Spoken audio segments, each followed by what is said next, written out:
belong to this movement. It is about 11 a.m. Thursday. Joe Williams is taking his students through a lesson in government in a dusty classroom.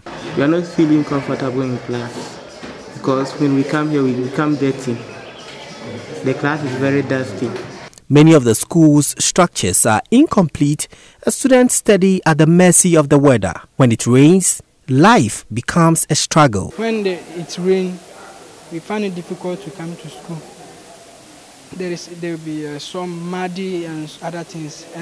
Many stakeholders find such conditions unsuitable for academic work at any level of education. Joe Williams shares similar sentiments. The structures here has also been a worry, not to the teachers, but the students also. For instance, during the rainy season and when it's very windy, you will see that the roof will be ripped off the structures. And if we are not fortunate enough such that it's not closing time, or if it happens at a time where you have students around, it could be very disastrous. The wall can even collapse. The class over there had a wall to the right, but when the rain was heavy at one day, it just collapsed. It fell just like that. This means that when we had students in the class during that time, it could have hurt or injured some of our students. This structure was built by the district assembly to address poor conditions here. Science laboratories have no equipment, leaving students at a disadvantaged position.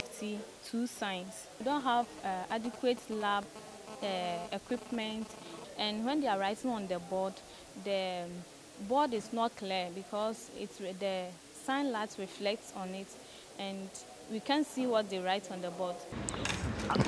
This is where teachers take their rest after the day's work because the staff common room cannot accommodate all of them.